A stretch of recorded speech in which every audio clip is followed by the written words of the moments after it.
ട്രംപിന്റെ നേതൃത്വത്തിലുള്ള Republican party budget അവതരിപ്പിച്ചെങ്കിലും അത് കോൺഗ്രസിലെ 2 സഭകളും അത് അംഗീകരിക്കേണ്ടതുണ്ട്. 2 സഭകളും അംഗീകരിക്കണം. നമ്മൾ ലോക്സഭയും രാജ്യസഭയും അംഗീകരിക്കണം എന്ന് പറയുന്നത് പോലെയാണ്. ഈ പ്രതിനിധി സഭയിൽ റിപ്പബ്ലിക്കൻ ഭൂരിപക്ഷം ഉണ്ടെങ്കിലും ബിൽ പാസ്സാകാൻ സെനറ്റിൽ 60 വോട്ട് വേണം. 60 വോട്ട് വേണ്ടി വരുമ്പോൾ റിപ്പബ്ലിക്കൻ പാർട്ടിക്ക് 53 വോട്ടുകൾ മാത്രമേ ഉള്ളൂ. ഡെമോക്രാറ്റുകളുടെ പിന്തുണയില്ലാതെ ബില്ല് പാസ്സാകില്ല. അപ്പൊ ചുരുക്കി പറഞ്ഞാൽ ഈ 7 വോട്ട് നിർണായകമാണ്. ഈ 7 വോട്ടില്ലാതെ ഈ ബില്ല് പാസ്സാകില്ല. പ്രതിസന്ധി തുടരുകയാണ്. ഇങ്ങനെയാണ് മുമ്പ് പറഞ്ഞ 35ഓളം ദിവസം ഒരു വലിയ പ്രതിസന്ധി തുടർന്നത്. ഡെമോക്രാറ്റുകളുടെ ആവശ്യം എന്താണെന്ന് വെച്ചാൽ അവർ പൊതുജനാരോഗ്യ മേഖലയ്ക്കായി കൂടുതൽ ഫണ്ട് അനുവദിക്കണം എന്ന് ആവശ്യപ്പെടുന്നു. നേരത്തെ വിജയ് ചോദിച്ചൊരു ചോദ്യം ഉണ്ടായിരുന്നു.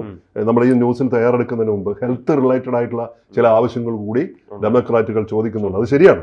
അപ്പം ഇങ്ങനെ ഈ ഫണ്ട് അനുവദിക്കണമെന്നാണ് പറയുന്നത്. ഈ ആവശ്യം അംഗീകരിച്ചില്ലെങ്കിൽ ബജറ്റ് തടയുമെന്ന് അവർ വ്യക്തമാക്കിയിട്ടുണ്ട്. കൂടുതൽ വാർത്തകളും വിശേഷങ്ങളും നിങ്ങളിലേക്ക് എത്താൻ ABC മലയാളം സബ്സ്ക്രൈബ് ചെയ്യുക, ബെൽ ബട്ടണും അമർത്തുക.